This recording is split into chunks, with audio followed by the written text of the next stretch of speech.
Hi, good morning to all of you. To those who are willing to know more about being a data protection officer, welcome to my webinar. Today, in this webinar, we will discuss about why a data protection officer is included in the law itself and why it is one of the requirements in complying with data privacy laws. So what do you think are the roles of a data protection officer and how can he or she prevent the company from having a breach? And how much is the expected salary? And I will say it will be one of the best new career if you are tired of your everyday work routine. So stay with me and know some details about being a data protection officer. Don't remove your attention in this webinar. It will only last for a few minutes. I am Abel, a certified data protection officer and currently working in the Digital Defender Cybersecurity IT Solutions.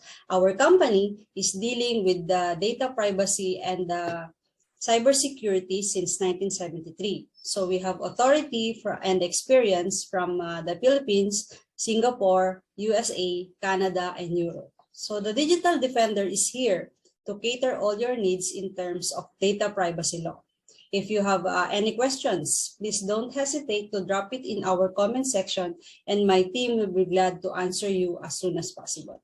Remember, this could be a change of a better career, so better stay focused.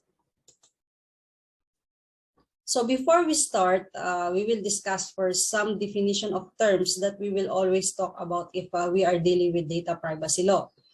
So first is we have personal data or information.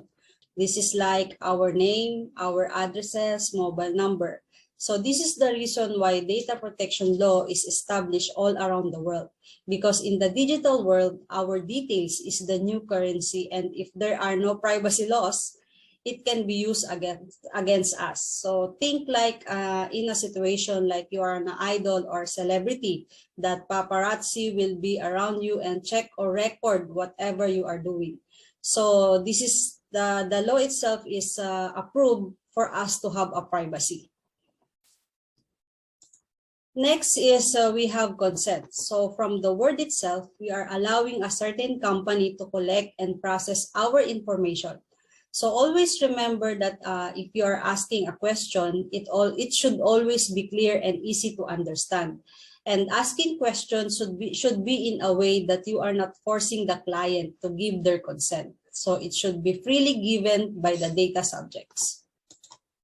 And next we have the processing. So once we collect the data or the information, you will process it and put it into use. Next is we have personal information controller. So personal information controller are the companies who collects your information. Mostly there are the heads or managers of the company that directs the use of your information once collected. Next is we have personal information processor. So this is the person or a device who process your details. So it could be a secretary of a company or a cloud server that stores your details. But always remember that in processing the information, personal information controller should be the decision maker. And lastly, we have the data subjects. Data subjects refers to individuals who their personal information is collected and processed. So you guess it right, it is you and me. So always remember that we have always rights under data privacy law. So what comes into your mind if you hear a word or if you hear a data protection officer? Maybe you will think that it is just an ordinary job that you usually see in an office environment. In data privacy law, data protection officer is the one who is in charge of the overall compliance in data privacy of the organization. So he or she should know how a business runs. So what are the details that they are collecting and making sure that the organization itself is following the data protection law. The usual characteristics of a DPO should be first knowledgeable with the law itself, because how can he or she implement the law in the organization if they doesn't know how the law works? Another characteristic DPO should be expertise. Not only that you should know the law itself, but you should be expert on it. Means in any situation, you should know where the data privacy law should apply. At first, if you are new in data privacy law, you will think that it is impossible to understand the law. Remember, all privacy law has only one objective. It is to protect the privacy of the data subject in terms of processing their information. So as a data protection officer, one of the main job description is to spread awareness. That is why I am here to help you understand the rules and regulation in data privacy laws. So, but before all of that, we should also understand first the rights of the data subject. So, if you are handling PIIs or personally identifiable informations, you have to think of the rights of the data subject to avoid being fined. First is we have a right to inform. So once we are collecting the personal data as a personal information controller, we have to inform the data subject what is the use and where you will use the data. Next is we have data subjects have the right to object. So means once we inform them that we will use their information in a marketing campaign, they always have the right to say no. And also, next we have a right to access. So each personal data or each data subject has the right to access to his or her information, because they also have the right to correct or rectify.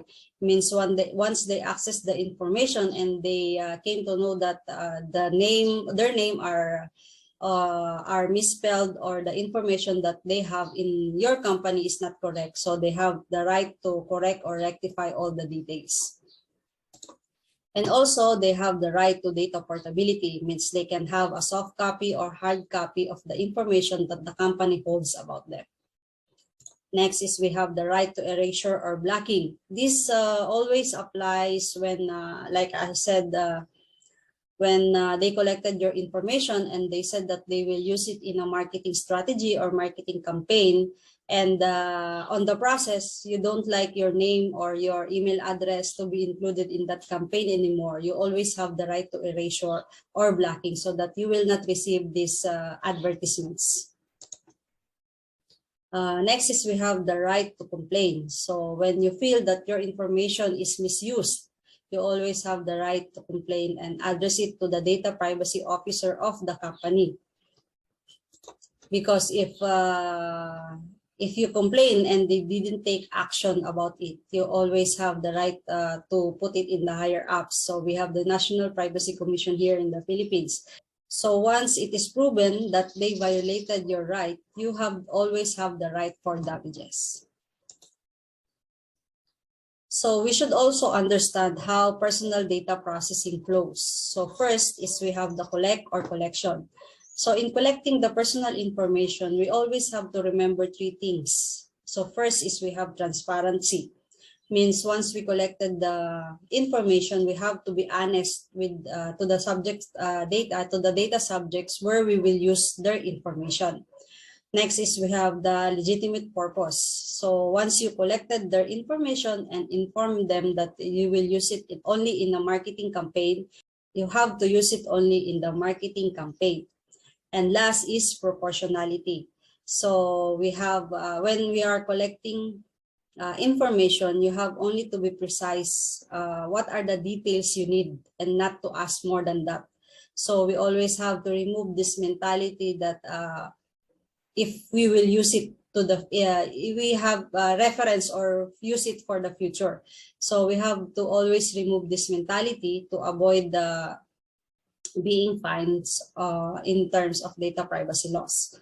So next is we have use. So like I mentioned earlier, when you ask the data subject that you will use their information only in a certain marketing campaign, then only use the information in that details only or in that allocation. Don't use it anywhere else. If ever you will use it in another campaign or another marketing strategy, then you have to ask the consent of the data subject. So next is we have the storage. So if you are using fireboxes, we have to make sure that it is well guarded and secured. So means you should have locks and it cannot be accessed by everybody. So next is we have transfer. So in transferring data, especially in third parties, you have to make sure that you have a privacy agreement. So if ever there is a breach and it is not on your part, you have someone to blame legally. And lastly, we have retention or deletion. So we have to retain the information only with the allotted time period. Like example, we inform the client that we will keep their data in 1 year time. Then in 1 year time, if the retention is over, you have to delete and dispose the information in a secured way that it cannot be recovered. Do you think that being a data protection officer needs to be an IT expert? The answer is no. DPOs doesn't need to be an IT expert. So it is important to remember that the DPOs have various other roles. Some of these are they have to collect information to identify the processing operation of a certain project, and they have to coordinate with the PIC or the PIP. They have to analyze and check the compliance of processing activities. They have to inform also, advise, or issue recommendation to the PIC or PIP. And they have to make sure that a certain renewals of credentials or certifications that is necessary to maintain the standard in personal data processing. And on the process also, they can advise the PIP or the PICs as regard to the necessity of executing the data sharing agreement with third parties. They have to ensure the conduct of privacy impact assessment related to activities, measures, project, programs of the PIC or PIP. And also, if there are complaints, they have to advise the PIC or PIP on how they will manage it and apply the rights of the data subject. And if ever there is the data breach, they have to ensure also that they have the proper security incident management or SIRT or security incident response team to do the job, and inform also and cultivate awareness in privacy and data protection within the organization they are working. However, as a data protection officer, you have to have an expertise and understanding in terms of IT infrastructure, so technology and the technical structure of the organization. That said, it is possible for an existing employee to be designated as a data protection officer. So if you are already working in a company, there is always a room for promotions. So DPOs can also be hired externally. So you can be a DPO of 2 or 3 companies as long as there are agreements between you and the company. So you can do part-times and earn more. And if you will say that there is no job opening for DPO, since the start of pandemic, the vacancy in data protection officer had increased. It says here that it is one of the highest paying job, and it is also ranked number 2. And in this article, we're just talking about USA. How about here in the Philippines, Singapore, and China? So there are about 78 million vacancies around the world, and only few individuals are appointed as a data protection officer. So the demand is getting higher and higher each year.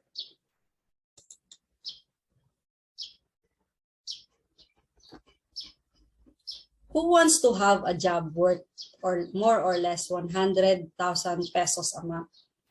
In ZipRecruiter list, average salary of a data protection officer is at $85,696 US. And there's also a report that the annual salary of a data protection officer can go as high as $156,500. So this is according to the US Bureau of Labor Statistics. So in this slide, you can see that the average rate as a data protection officer can receive. And this is because of the growing hacking and breaches incident. So companies are paying huge amount of penalties. And being compliant with data privacy law is a way to help them prevent future breaches. Nowadays, we are all using a lot of technologies to improve our daily life. We have now CCTVs, we have drones, facial recognitions.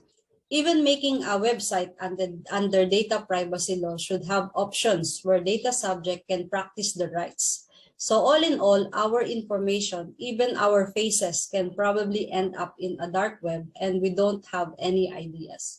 So data privacy laws are made to protect our rights, and data protection officer is here to guide companies on how to be compliant with data privacy laws.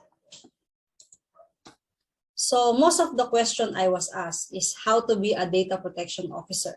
Lucky for us, being a data protection officer doesn't mean that I have to pursue a 6 months course or to 4 years. What you need to do is you just have to be certified as a data protection officer. And take note, you don't have to be a lawyer to be a DPO.